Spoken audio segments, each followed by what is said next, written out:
This is Southern Horse Talk, and welcome to the inaugural episode of the Velvet Rider with Jennifer Landers here on Southern Horse Talk. She'll be here every month. Hey, Jennifer. She'll be here every month to talk about fashion and style in the equestrian industry, and bring some of her friends and her guests on there to talk to them and find out what they do with their businesses. So welcome to the show again, Jennifer. How you doing? Good, thank you. How are you? I'm doing great. I'm so excited about today, and you brought a special guest. So first of all, remind folks what you do, and then introduce your guest. I am the creator and writer of the equestrian style blog Velvet Rider. You can find us at velvetrider.com, and basically I cover your equestrian lifestyle from fashion to decor to trends, just about anything. Awesome. So we have a lot of fun doing that. Yeah. And who is your guest today?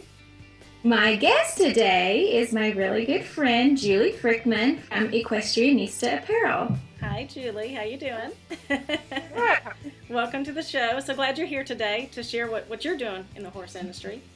So I guess, I guess just, Julie, tell us a little bit about, what your business is called, what you do, and how you got started in it. Okay. Equestrianista is the business, and it all really actually started with a dressage t-shirt.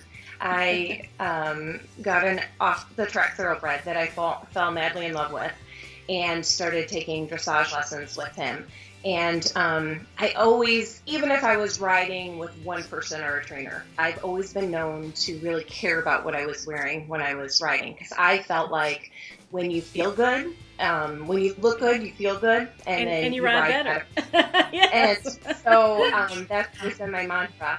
And I'd been called an equestrianista before.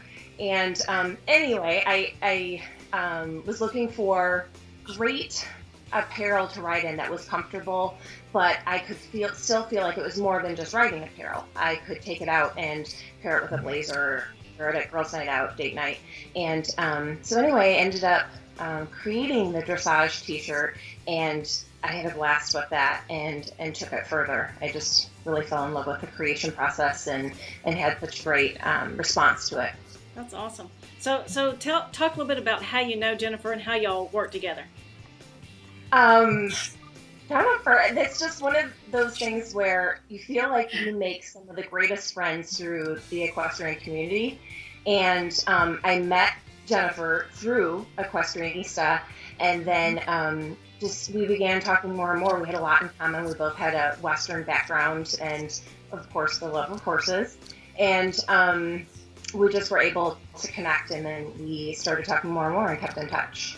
Okay. All right. Well, Jennifer, I'm going to kind of turn it over to you now, and I guess just ask her some questions about her business and what was the inspiration for her designs and stuff like that. Sure. Take it away. Thank you. Back to how me and Julie first met. She had started Equestrianista about the same time I started Velvet Rider. And so I had actually purchased one of her OTTB themed t-shirts way back in the day, and had emailed her and told her how much I loved it and that it was so great and the fit was so perfect, and that I had this equestrian blog that I just started and would she like to, could I feature it on there? And so that's kind of how we started talking, and we became fast friends, and it's been great ever since. So we talk all the time. That's awesome. So she's a great friend to have. So basically, the first question I have for you, Julie, is why don't you tell us about your background in fashion and your time in New York City? Okay. I went to Illinois State University and got my degree in fashion merchandising and design. I always loved fashion. If it weren't horses, it was fashion. It was always on my mind. So that was an easy choice. And then when it came time for an internship, I actually applied to the Saks Fifth Avenue internship in New York City. And I remember thinking it was an extreme long shot. They interviewed something like 3,000 candidates. 3,000 applied. I think they interviewed maybe 25, and then they accepted 12. So, and coming from Illinois State, I just thought, probably across the country that's considered, a smaller school. but I was delighted. I was invited to come and interview in New York, and then I was accepted into the internship program. And so it was an amazing 3 months in the city where you worked in the flagship store and you were set up with a manager in a department. And I learned so much that I then wanted to take it further, and I went and did a second internship with them, and that was with the public relations department in their corporate, right across the street from the flagship store on Fifth Avenue. And it was just, the experience was unbelievable. The people you met, the events that you were a part of, and it really gave me the bug. I knew that this is definitely what I wanted to do.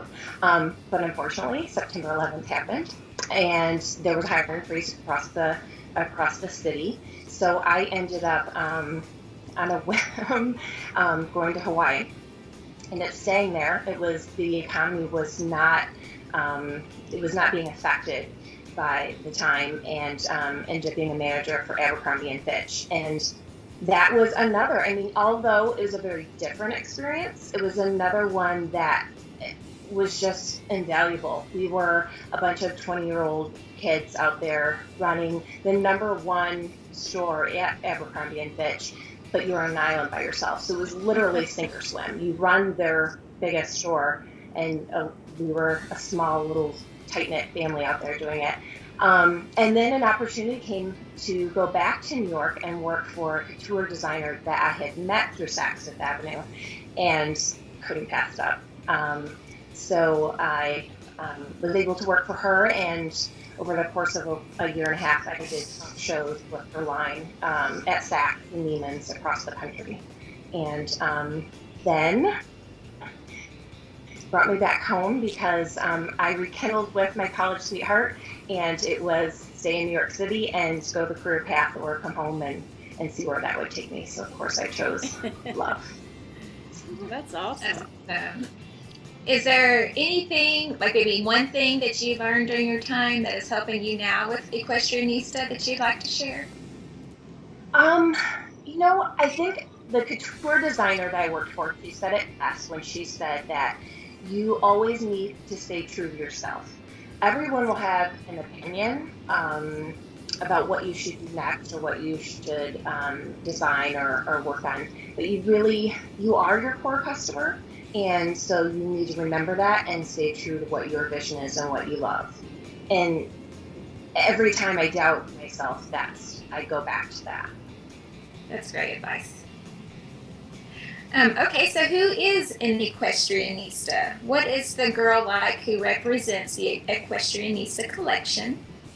I'm one. I'm wearing it right now. Look lovely in cobalt. You look awesome. Yeah.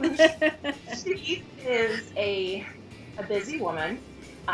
She's someone that wants the equestrian style, but she wants to be comfortable. And something that she can easily ride in. Maybe she's doing a clinic or taking a lesson and looking great. But that same outfit can easily transition to work, girls' night out, dinner with a dinner date. So I feel like she really knows herself style, and she likes it to be chic and comfortable. Mm-hmm. That's great. I love it, obviously. I wear it all the time, and it's so great that you have so many pieces that can transition from the barn to the street and to go out and have fun or wear to work. I wear mine to work all the time. So that's really great. I love it. So what is the style inspiration behind Equestrianista? Is there something specific? Definitely my horse Calvin is my muse, Calvin Klein. I tend to I take a lot of pictures of him, and I feel like there's different, whether it be, for instance, the dressage image or our Love the View. I love to trail ride him, and I always feel like, you go onto Instagram or Facebook and you see a plethora of pictures of riders taking pictures of their horses through the ears. That's our favorite view. And so I noticed how many pictures I was taking trail riding through his ears, and I created a piece out of that, or some of the ex-racehorse pieces. So it's definitely, he's my muse. And then I will say I'm shopping. I will see a fabulous texture or maybe a pattern, and kind of a problem that I always look at it and I think, oh, how is that going to look with Calvin? Like, how am I going to turn that into the next thing? Which is kind of a pleasant problem to have, but. Yes. That's awesome, because I love my OTTV Taylor, as you know. And he is my model for so many things on Velvet Rider. He's the best. Mr. Photogenic man. What is the one item every equestrianista should have in their closet from your collection? Ooh. I would definitely say the Burnout T-shirt, because again, that's a piece that you can take multi-seasons. We have it in the jumping horse or the dressage head. And I love, say I'm wearing it in the summer and then I transition it to fall. It looks fabulous under a tweed blazer, pairing it with a scarf. There's a lot of things you can do with that. So I always think that's a great staple. I agree, that's a good one. I have that. I have the dressage head tee too. Where can we find your products? Equestrianista is solely on the website or in our mobile boutique. So what you see on the website, you often will see in the mobile boutique. I might have a few pieces that are brand new that might be in the mobile boutique first. But those are your two go-tos for getting anything Equestrianista. Cool. What are some things we will be seeing from Equestrianista this year? Are there going to be any new trends with your line? Good question.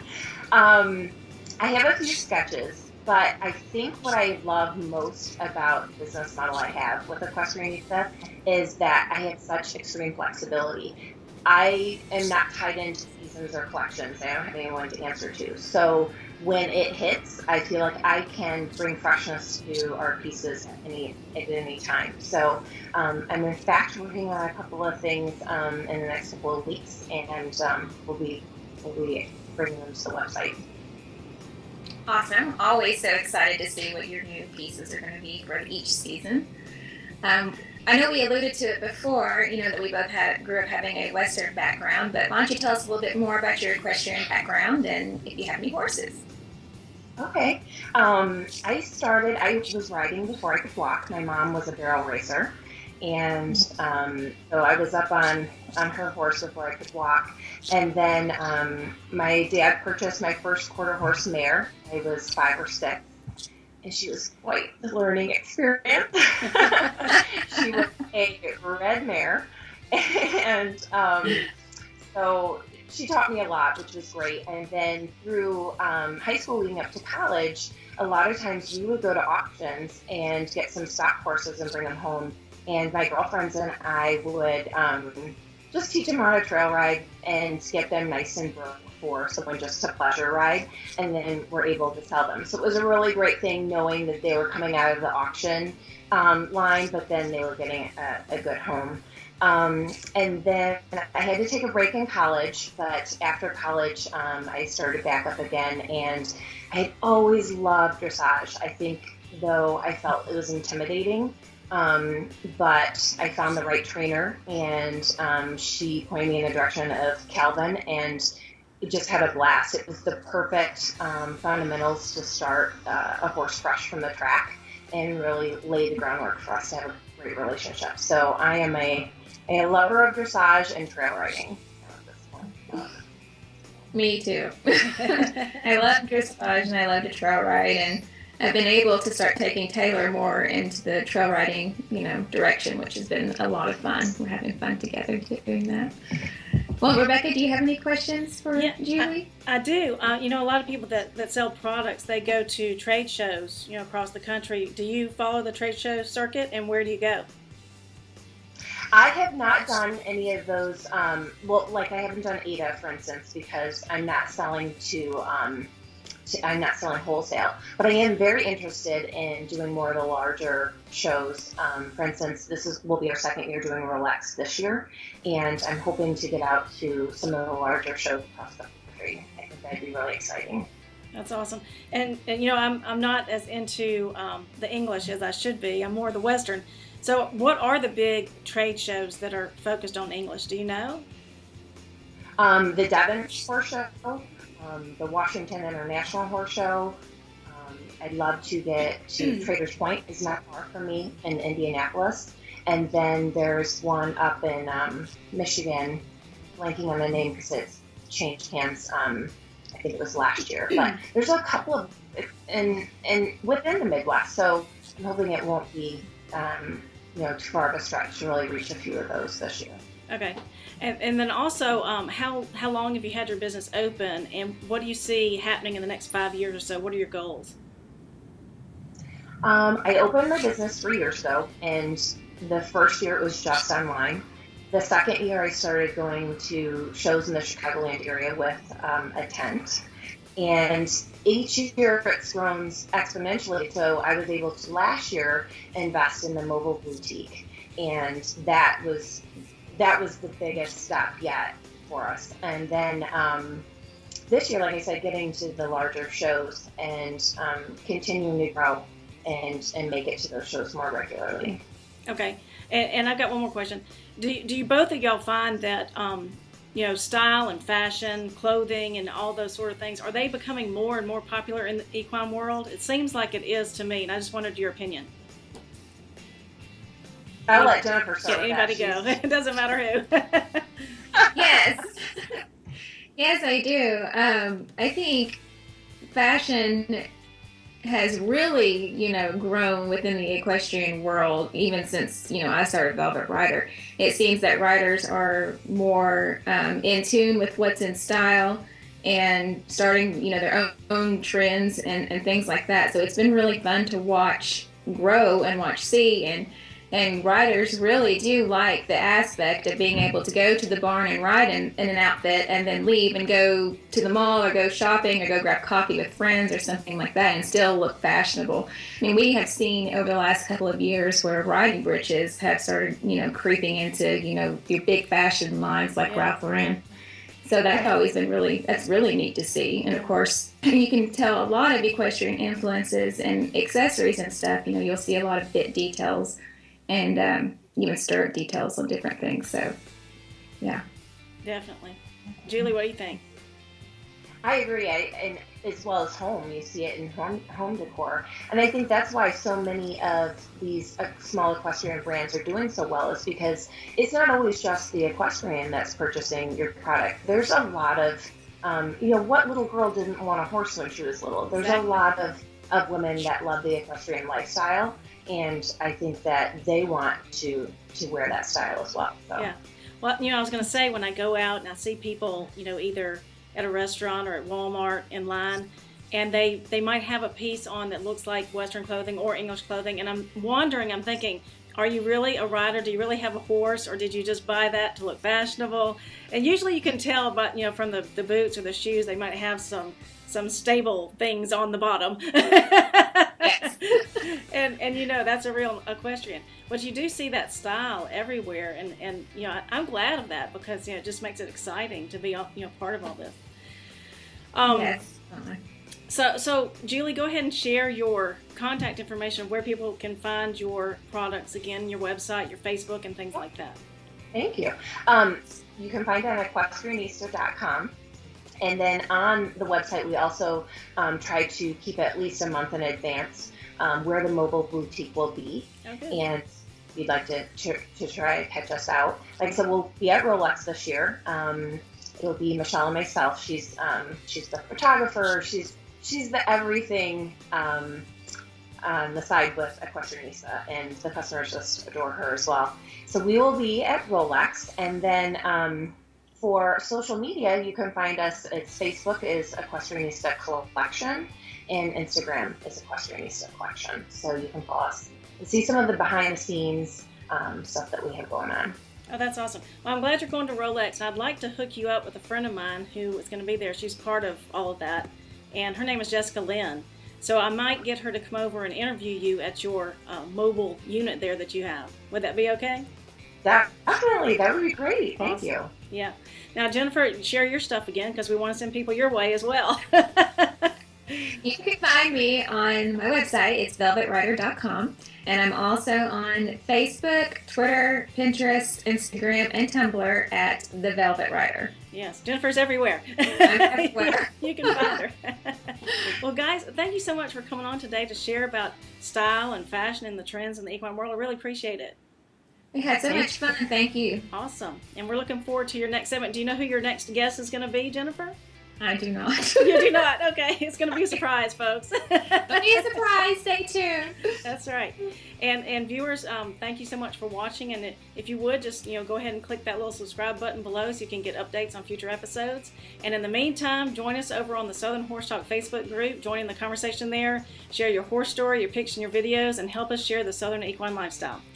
All right, y'all. Thank you so much. We'll talk to you soon. Thank you.